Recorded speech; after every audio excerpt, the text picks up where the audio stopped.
Thank you, Heidi. Steve Moore, alcoholic. Think. So I too would like to welcome everybody to the primary purpose group of Alcoholics Anonymous, especially anybody here new for the first time. Glad you're here.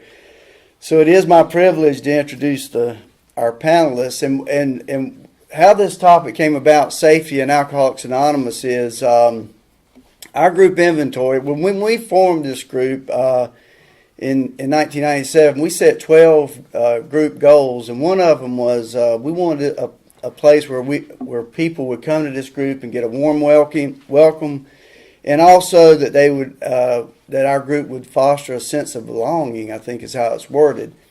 And in our group inventory earlier this year, the question come up, there were some members that asked or was concerned that, not that we're doing anything too terribly out of line, but sometimes, when we have new people come in, are they really getting that warm welcome, or, so that's what we're hoping, to look at. And so when this came up to do this topic, the programs committee decided we'd do this topic, and a couple people came to mind, and it was Jerry and Madeline, and they've done this. They've got some experience with this in their own lives, and bringing us this topic, and so we're going to just go ahead and get them up here. And Jerry's from Apex, Madeline's from Cary. I've known them for a long time. They're solid members of Alcoholics Anonymous. And so toward the end, maybe 5 or 10 minutes, if we may have some time for questions and answers concerning what they're going to cover. So Jerry, Madeline, welcome. Come on up. We got a couple of...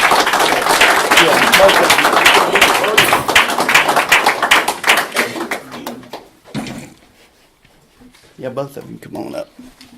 Or sit down. Oh. Yeah, we're going to let y'all relax. Okay. Yeah.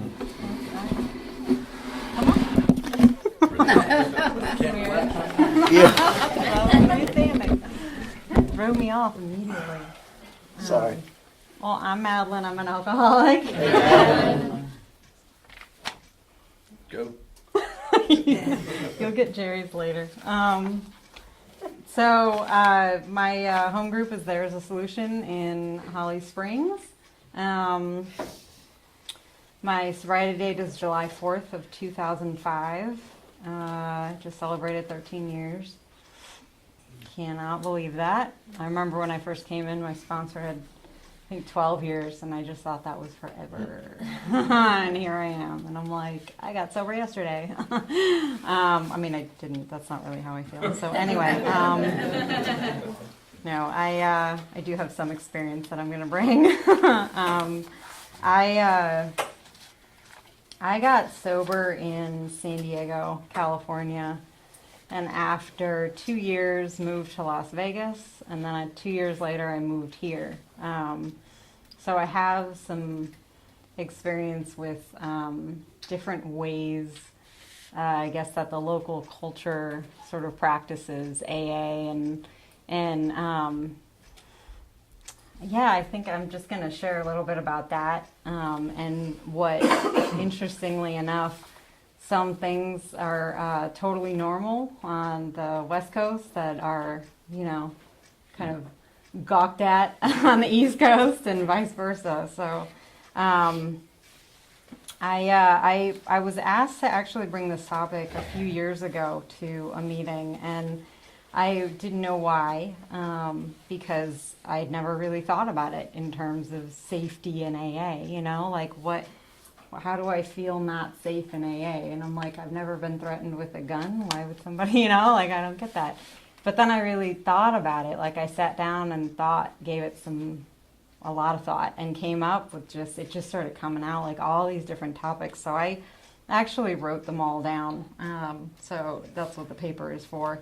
So I'll just go through some of that, and then I kind of want to touch on how these points relate to the traditions. And I'll give Jerry about 5 minutes. So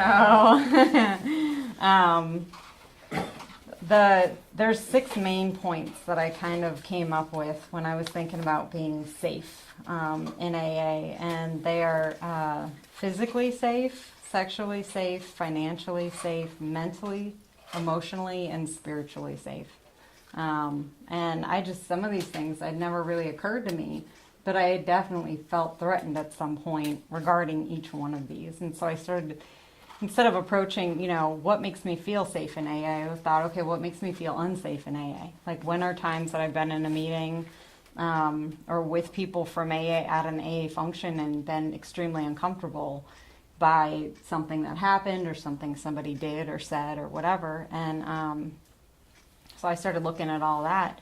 And so the first one is, I think the most obvious one is just physically safe. And before I start this, these are things that I try to practice. Obviously, I'm not perfect, but they're things that I think are important to keep in mind, especially when we look at why we're here, right?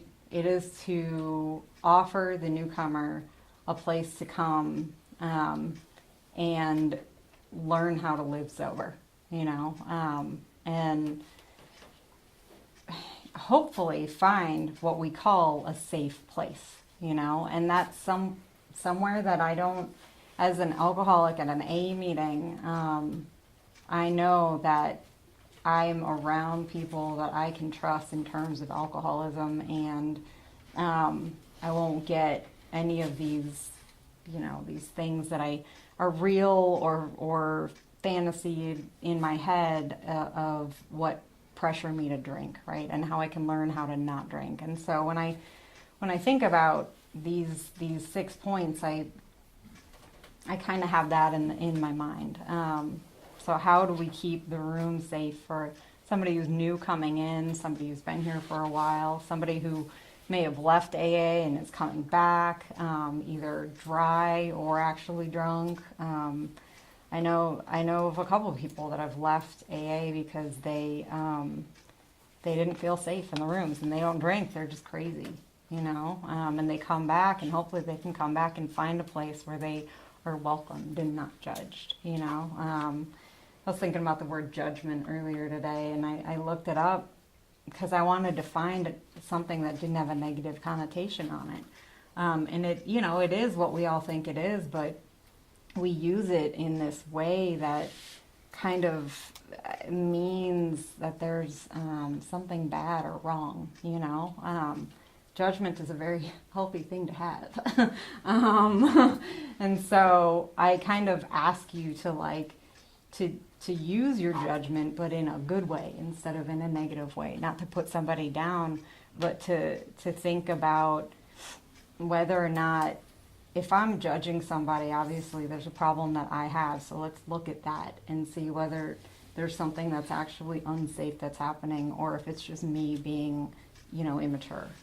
Like I want to try and blame other people, but thanks to this program, I don't get that privilege anymore. I don't know, I shouldn't call it a privilege. I don't get that anymore. Anyway, the first one physically is at meetings, just no open weapons, knives, guns, anything like that. And there's a lot of people who carry weapons around with them, and it's the kind of place where I need to physically feel safe in order to be able to relax and trust, and trust is something that I don't think any of us have, when we get here. What we learn how to trust sponsors, ourselves, other people in AA, and then we can start learning to trust people outside of AA, threatening behavior. I've been in meetings before where somebody is sharing and they're almost bragging about, being in this horrible fight. And I'm like, if somebody is in there and they've had a rough life, that might make them feel, threatened in some way. Like this person can and physically will be offensive at some point. I don't know. Verbal safety, there's just no need to continue swearing a lot. I came in with, one of my nicknames was Sailor. like and when I get mad, it'll come all back out again, and it's interesting. I do corrections work too, and one of the things that I was taught really early on was, I don't need to quote unquote come down to their level to meet them. I need to provide something that's new and different, and that's a way to speak without throwing in a million F-bombs or, it's swearing constantly. Like, there is a way to speak and express myself that can get across what it is I'm trying to get across without, just mixing it up a whole bunch of swear words that, for all I know, could really actually be very offensive to somebody and just has no place with what we're doing here. I can be very expressive with my facial expressions sometimes. It can be kind of offensive. So I just need to be aware of that. The sexual safety is, it's interesting. There's a lot of question as to, what kind of relationships are okay for men and women to have in AA and all that. And I think that's up to each individual, If I don't feel like I can trust myself in having a friendship or a sponsor or anything like that with somebody that I'm, either attracted to or, anything that could end up going in that direction, then it's probably shouldn't be happening, I don't need to be friends with that person. I don't need to be in a relationship with them. I don't, I mean like a friendship or a sponsorship or something like that. And I need to remember that, like when I was new, I did not come in healthy or appropriate, So I'm not even talking about other people necessarily being inappropriate. I'm talking about, there's a lot of growing up that we all have to do. And a lot of it, finance, romance, that's like the two things that take people out all the time. And I came in a long-term relationship, and that did not stop, people from approaching me or making suggestions. It certainly didn't stop me from flirting. Like, it was kind of rough in the beginning, but fortunately I had a really good group of women that kind of brought my attention to some stuff. And so I try to do that today without making a scene or calling somebody out. I just try to kind of guide them away. And if there is somebody who's being physically inappropriate, then I can ask, other men or women in the group to pull this person aside and quietly talk to them, not, put them on the spot or confront them. That's probably just going to make it worse, honestly. Financially, one of the simplest things I do is I don't leave my purse sitting, or my wallet sitting on top of my purse. You know what I mean? Like, a lot of women have, and even my purse doesn't shut all the time, but, they think, oh, it's an AA meeting. There's nothing wrong with me leaving my purse on the chair and going to the bathroom. Yeah, it's an AA meeting. Wake up. You know what I mean? Like, again, we don't come in here appropriate or good, A lot of bad habits follow people in here sometimes for a while. And, we come in desperate situations, and I don't, I try to help foster a safe environment, but I'm not naive, and I'm not going to pretend like everything is perfect here, because it's not. People come here to try to get, I don't know, sometimes less sick, sometimes healthy, and so I got to remember everybody's here for a different reason. I can't assume I know what that is. Even if they tell me what it is, I wait for them to show me. That also with financially is, I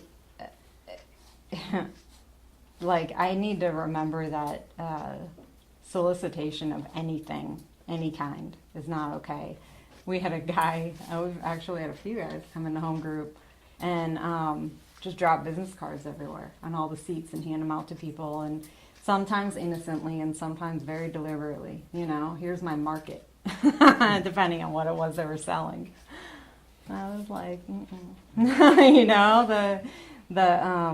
those people were either talked to, or, and one of the things I absolutely love about my home group is they just didn't get any reception. You know, nobody's going to take them up on an offer like whatever it is they have to sell in that setting, because it's not what we're here for, you know. And I think at least one of them was pulled aside and told to stop doing that, but because it's just not appropriate. Again, that's not what we're here for. And AA, if, you know, we look at AA history, we can't start plugging in all that other stuff, no matter how good it might be, you know. I don't know why I'm thinking of an example. I had a sponsee one time who used to work at a dentist's office, and it was real tricky. She would have people come in from recovery and looking for, you know, some kind of pain reliever or whatever for their dental work. And so she'd have to walk through that with them, you know, and that could be something that somebody could do, is come into AA and go, I have, you know, narcotic-free, you know, dental work to offer. And it's like, no, it might seem appropriate, but it's not. You know, it's the kind of thing where AA doesn't plug into really any affiliation or endorsement, but the traditions explain that way better than I can. Mentally, some of us are doctors, but that's, again, not why we're here. I don't get to, no matter what my experience is with with psychiatry or psychology or treatment centers or whatever, I don't get to play doctor with anybody, you know. Even if I have, you know, a sponsee, for example, who's trying to work off their medication or wants more medication, that is not something. They can ask my opinion, I'll give it to them, and I'll make it real clear that's what it is, that they need to talk to their doctor about that. You know, it doesn't matter how much I have or haven't taken. Everybody is different, and you know, AA, the field of mental health is you know, the right market to study that, but again, that is not, you know, when it comes to the medical profession, that's not what we're here for. A lot of us get better by doing the steps, but yeah, specifically with that, with the topic of medication, it's just not something that I can pretend to be in charge of ever, you know. So I don't one of the other things about mental health is I try not to condescend or belittle. Doesn't matter how long people have been in the program or in AA or whatever they do in their, you know, their professional life. You know, we come here and spiritually I learn that we're all equal, you know, and if that's what we're here for, then we are truly all equal when we're in here.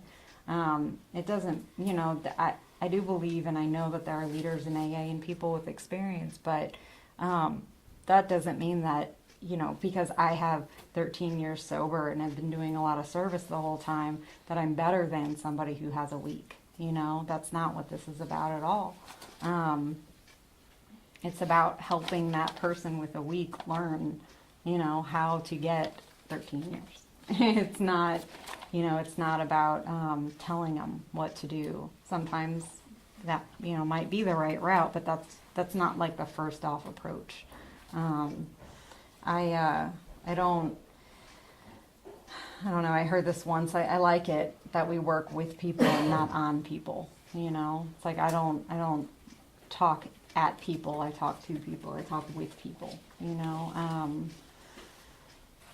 We all just gotta be real aware. We have to become more aware about mental health, and that goes right into like the emotional nature.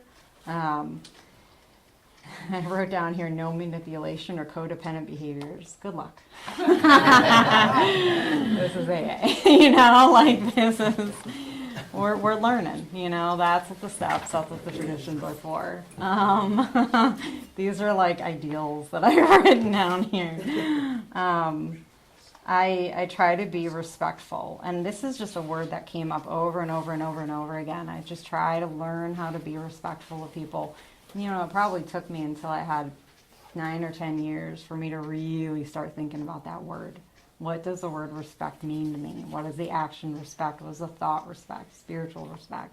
All of that. How can I not just apply a respectful attitude, but how can I actually become respectful, and something that someone that people respect, and someone that, how can I become someone that respects others, not just tolerate and deal with and learn to live with, but like actually have admiration and love for people who are different from me, whatever difference that might be. Like, how can I learn how to do that, and I started really focusing on that a few years ago. And maybe it's because of that, but I don't care what you are, it's cool. Like, I just get more like that every year, because I don't know, maybe I'm just tired, but, it's, like, it doesn't matter where you got sober, or what kind of practices that you have. Like, we're all sharing this together, and just try to, again, not belittle or condescend anybody, because that'll just shut people out real quick. And that's old behavior for us. And then spiritually, this is a big one, because this probably just underlies everything. It goes right along with the respect. I got to remember to respect people from other religions. One of the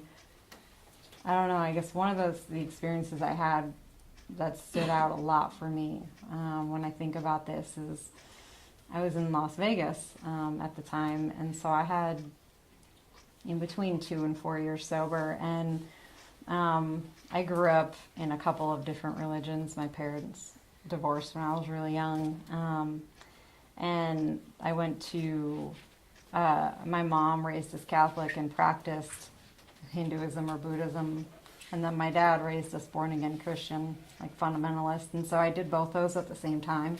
I went back and forth from the houses until I got to high school, like every weekend, and all summer we were with my dad and doing that. And like Sunday morning I'd wake up and go to church service for 3 hours with youth group, and then I would go to 5 o'clock mass at my mom's that night, and then go to Saint whatever, and then all summer I'd go to church camp with my dad's church. And so like I grew up with a very broad understanding. Like I said, my mom wasn't even a practicing Catholic, and she was even raised something else. I think she was raised Protestant, but it doesn't matter. It's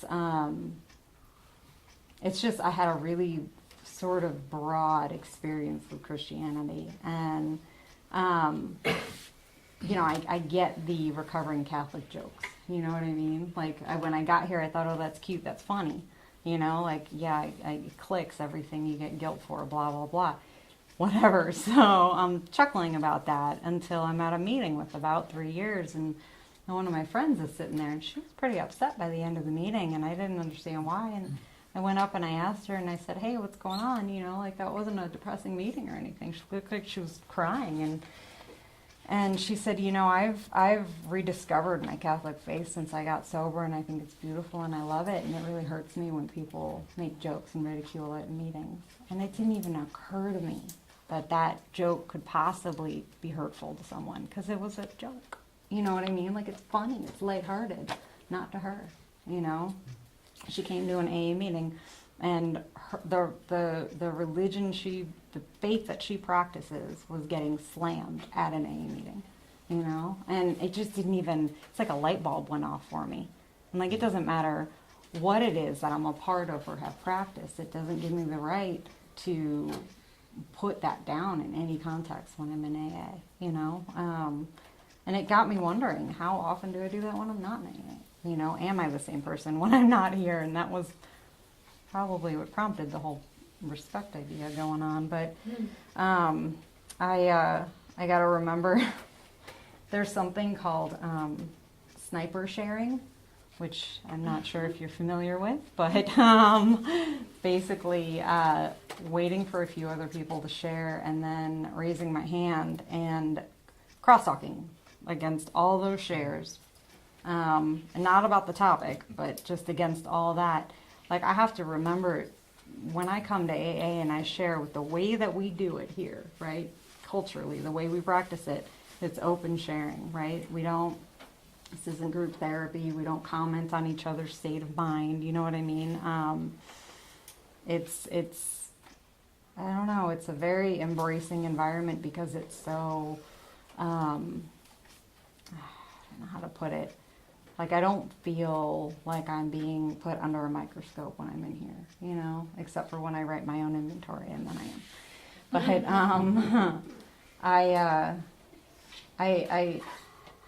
I want to try and encourage an environment in AA that is always welcoming, you know, and does encourage change through what we love to do so much is be in pain and make mistakes, you know, and that's not pretty to watch and it's not fun to experience, but that's what I'm seeing when somebody is being just a pain in the butt at a meeting or a business meeting or whatever. That's their way of growing and changing, you know, and I can either stunt that by ridiculing them in a meeting, calling them out, or I can let them dig their own hole and learn through humility, which I learned early what the difference is between humility and humiliation, right? Humility is voluntary. Humiliation is forced. It's going to be one of the two ways that we get brought back down and become equal, you know. Alcohol is the great equalizer, you know. It removes from us the greatest thing that we sacrifice, which is our ego, but then so is humility. It does the same thing, you know. So I'm not going to give somebody a hard time when they are new in an AA meeting and they come in. Why would I do that to somebody who's been here for a while? You know what I mean? Why would I do that to somebody who keeps trying to come in over and over again and they just don't get it? Just hasn't clicked yet. God knows I've been dense for many years, you know? Like I don't have a place to judge anybody about that, you know? I gotta remember to try and just be supportive and respectful.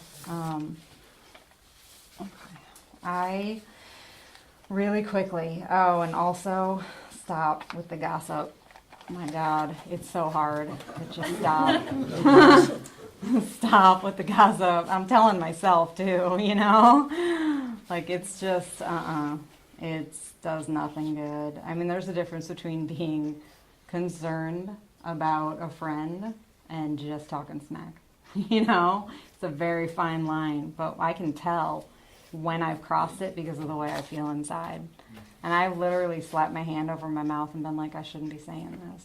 And my friends are like, oh yeah, you're right. You know, if they're in AA, if they're not in AA, they're like, you look crazy. I'm like, I'm gonna go over there now. But it's hard to stop once I get started. But that's again what that inventory process is for. The traditions real quick, I'm just gonna go down this line of what they do to help keep us safe. The first tradition keeps us safe in the middle. We're not alone anymore. It's about unity. The second tradition is, you know, about the group conscience, God being a trusted servant. It's safe. It allows us to be safe and trust each other and the higher power, you know, that we come to know. The third one allows us to feel safe for any alcoholic to feel welcome. You know, if you identify as an alcoholic and go to a meeting and don't feel safe, you might not be an alcoholic if you don't feel like you're in the right place, or you might not be at a good AA meeting. You know, there are bad AA meetings out there. I'll just say it. There are. And it's really important that if I'm not comfortable at a meeting, that I talk to my sponsor about it and possibly just go to a different meeting, you know, or start a meeting that I do feel comfortable at. You know, one of the things that I love about this is that it's encouraged, create the fellowship you crave, you know, so create it. The fourth tradition keeps us safe from being rigid. Group uniqueness is important. It is important to be different. It is important to be unique. All these little pamphlets over here, what they do is take something that we are different as. It's not, I think I'm different. I am different because of this.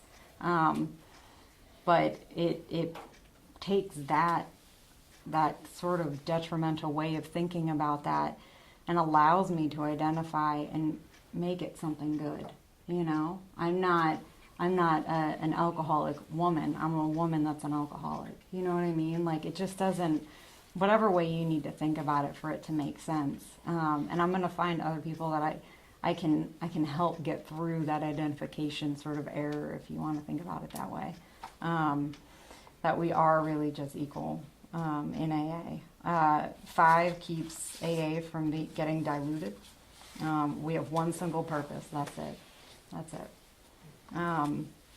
6 keeps us from getting, I called it external obligation or dominance. It's never endorse, finance, or lend the AA name. 7 is the same thing, but just about money. 8 keeps us safe from professionalizing service work. It keeps it spiritual. 9, same thing. Keeps us from getting one person in charge. 10 is safe from getting entangled in public controversy, which we get entangled in that. Like, AA is brought into public controversy a lot, you know, but it's kind of boring after a very short period of time, because the general service office will just shut down getting involved in any of that, you know. It's like people want to bring AA into stuff, and then AA just doesn't respond. It goes, no. 11, it's just about being that example. I kind of compare it to littering. Like, if everybody stopped littering, we wouldn't have any litter, right? I can't control what anybody else does. I cannot litter, right? So if everybody starts to kind of think about that and be the example, then nobody's littering, right? So I've got to be responsible for myself, and remember that we're here together, you know, and hopefully through that, I can remember to be modest and tactful and considerate and respectful of other people, and start to be somebody that, you know, I feel safe around. So, thank you. Thank you. You have 1 minute. I feel like, Is that clock right? It's actually a little fast. Jerry Weaver, alcoholic. Jerry. My sobriety date's July 2nd, 1989, and my home group is There's a Solution. We meet in Holly Springs. It's good to be here tonight. I appreciate being asked. Madeline, thank you. Great job. I was thinking when I got sober and was brought to Alcoholics Anonymous, I mean, like everybody else, or like most people, I didn't really feel safe anywhere. I was losing my mind and thought that everybody was out to get me. Some of them were actually out to get me. And didn't really trust anybody. And, you know, I had tried a lot of ways to quit drinking, and nothing worked. And I didn't know if AA would work or not, but I'm very grateful that I was introduced to a good group where there were people there that were sober, they were happy, they were concerned about the newcomer, and they made sure that whoever came through the door got help, and that you were kind of guided to the right people. And I was absolutely, you know, made to feel welcome. I'm grateful for good sponsorship that introduced me to, I guess what I would call AA etiquette. Safety really isn't anything new in AA. It's just we've called it different stuff over the years. But I was introduced to, you know, good sponsorship and how to act at an AA meeting, what to do, what not to do. And I didn't mean I did all of it, but I was introduced to most of it. And that was really by no effort on my part. I just happened to, when I got out of the detox, they told me who to call and where to go, and it just happened to be a great group of people and what the fifth tradition would call a spiritual entity. That does not exist everywhere in Alcoholics Anonymous, believe it or not. If you hear people say that every group is the same and that they hear the message of everyone, they've not been to many groups, because I can assure you that's just not the case, especially if you go to some of the clubhouses. And I was thinking that this whole issue of safety has kind of been a big deal in Alcoholics Anonymous, probably for about 10, 11, 12 years. Mostly sprung out of when the Midtown group had a bunch of stuff happen and it made national news, and then that stuff out in California hit about that guy that killed the girl, and they sued AA and tried to sue the girl's sponsor and stuff like that. I say that to say this because when all that started happening, there was a pretty large kind of voice in Alcoholics Anonymous that said you can't do anything about that. And people were using traditions as kind of a weapon that, hey, the only requirement for membership is desire to stop drinking. So if little Jimmy is threatening Big Jimmy, there's nothing you can do about it. And if Susie is hitting on Bobby and shouldn't be, there's nothing you can do about it. And the reality is all that is absolutely not true. And if I was at my house and I invited somebody to my house and they hit on my wife, guess what? I'm going to probably say something to them. If I invite somebody in my house and they try to steal my money, I'm probably going to say something to them. And so my point in saying all that is that Alcoholics Anonymous, we're not any different than any other organization that exists. We are, even though we're very welcoming and very open, and we do have traditions that guide us that are very, kind of, I guess they're open for interpretation, if you want to say it that way, even though they're probably really not, but we interpret them in a lot of different ways. That doesn't mean that people just have a license to do whatever they want to do in Alcoholics Anonymous. And that doesn't mean that we're not held to the laws and regulations, and that we're not held to the rules of the church or the facilities that we meet in. And that when people aren't abiding by rules or not living up to basic just spiritual principles, it's okay for a group or people in a group to actually say something and to step in. And that's what you see in a healthy group that is trying to live by all of our principles. There's some things that are probably ineffective at safety is this idea that, well, I'm not going to say anything, I'll let somebody else do it.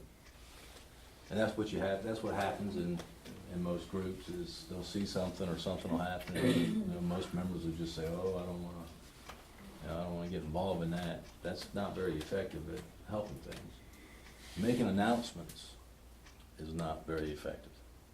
I've been to groups that actually have in their readings, if you break the law, we're going to call the police. I mean, seriously. And making announcements, I mean, it could be part of the solution, but it's not very effective. And somebody that's going to steal from you or that's going to do something unprincipled, they don't care what your format is or what your announcements are. It almost just draws attention to the problem. Writing more pamphlets. There's a big thing about the A's wanting to write a pamphlet and it keeps getting shot down in the conference. Probably not very effective at actually stopping anybody from doing anything that's unsafe. They do have a service piece out. It's a 4-page document. You can get it online. That's GSO's answer whenever the conference shoots stuff down. They just write what they call a service pamphlet or a service piece. It's not conference approved. But it's got good information in there on what to do about about safety. But the most effective thing for safety is, we've had them for years. It's called the traditions. And the traditions alone, just written there, won't do anything. What's good is each individual member understanding traditions and trying to apply and teach traditions through sponsorship and home group. That is the absolute most effective way to ensure that a group is a spiritual entity and that people feel safe in meetings. And you know, the first tradition tells the member that you are very, very important here, but you're not more important than the group. And if we practice that, and if we try to teach that to people, my first experience with that was my very first home group. We had a guy that came in there and threatened to kill his mom. His mom was a member. And long story short, we couldn't get him shut down. He just kept on trying to go at her, and so we didn't know what to do. We were basically, a couple folks restrained him, and while we called the police. Police came and got him. And there were other groups in that area that said, you can't call the police on people in an AA meeting. And that belief exists. But, you know, we told the guy, hey, when you come down, you're more than welcome to come back, but you're not going to disrupt our meeting tonight because you don't like your mom. But that's where the group stepped in and did something. You know, we do have leaders, but our leaders don't govern. So, you know, I know people that sponsor guys that like make them do stuff and expect them to act a certain way, and that's, I mean, traditions don't say that you have to do that. You know, if you don't pay my cell phone bill, I'm not going to sponsor you, or you don't cut my grass. I'm not making that up. And so the second tradition tells us that our leaders don't govern, right? So what I should do is I should respect people that are ahead of me and learn from them. And I should try to teach other people that, hey, we're not here to force rules or regulations on anybody. And, you know, the third tradition is probably used a lot kind of on this topic so people don't have to say anything to anybody, but you are a member when you say you are. Now that's a blessing and a curse. You know, everything you like about AA is because of traditions, and if there's anything that you don't like, it's because of traditions. And so I should try to, as a member, welcome everybody. You know, white, black, purple, Chinese, kung fu experts, gay, straight, transgender. I mean, it doesn't matter. And we could hide from the issue, but transgender and folks with alternative lifestyles and atheists do have a hard time in Alcoholics Anonymous in a lot of groups, because we don't, in some groups we're not welcoming to them. And if they have a desire to stop drinking, we should try to help them, regardless of what they look like or what they do. We've got a guy right now in our group that he's not a member, but he comes a lot, and he has a really slow, deep voice. And every time he introduces himself, people laugh at him. And so I'm sitting there trying to figure out what to do about that. I mean, I think right now everybody thinks it's funny, but I mean, I don't know if it's funny to that guy. But that's an example of where you kind of lighthearted and well-intended, but I mean, it probably doesn't make that guy feel good when everybody's laughing at him when he introduces himself. And so the fourth tradition talks about autonomy, when we do have a lot of flexibility to kind of do what we want to do as groups. But it's up to the group to make sure that the group is safe and that there's an atmosphere of recovery there. And it's important for me, and I was always taught that my purpose is to help other alcoholics. My purpose coming to me is not to look for a date. My purpose is not to find a job. My purpose is not to try to get work or to sell something. My purpose is, not to look for a place to live. I might get all that in AA, but if my purpose is to come to the group to do that, or to specifically look for that stuff, and I've missed the purpose of what I'm supposed to be doing here. What time we got here? We're burning it up, Steve. And we're not professionals. I mean, that's another way that a lot of us think we're professionals, and we tell people, what they should do and what kind of meds they should take or not take, and we think we've got experience, and we really don't. There was I won't tell that story. It takes too long, but I've seen people absolutely flip out when another A member forced them or told them to stop taking certain medications. They absolutely lost their mind. And that tells you how much influence or how much kind of trust that some people put in us. If you're willing to listen to me instead of your doctor, then I should be careful with what I say to you. And the other thing is the anonymity. I mean, I should learn what anonymity means, and I should be able to teach that to other people, that, hey, what you do here and what you say here is confidential. That I should keep that stuff, I should honor confidence and be trustworthy, and let people know that, that we have these traditions for a reason. And that, what you hear here and what you kind of the people that you see, that you should keep that stuff in confidence. None of those issues are really new in AA. I guess the only thing that's new is the internet and social media, and I can blast you pretty easy now, publicly, and reach millions of people quicker than I could before. And then I think the best thing is a group, right? I mean, people. If a group's unified, and if a group knows how to handle the disruptive person or the guy that's hitting on all the girls, all the newcomers, that if a group is unified and they have discussions about that, and they kind of have people that are willing and are in a position to have discussions with those people, I mean, that's the best thing. That kind of behavior can't exist long term in a group that doesn't allow it. And I mean, that's ultimately the best thing for Safety and Alcoholics Anonymous. It's individual members in their groups being willing to have tough conversations, being willing to pay attention, and being willing to kind of practice and follow the traditions. So I think I'm out of time. All right. Question? Good job, guys. Let's give them a hand.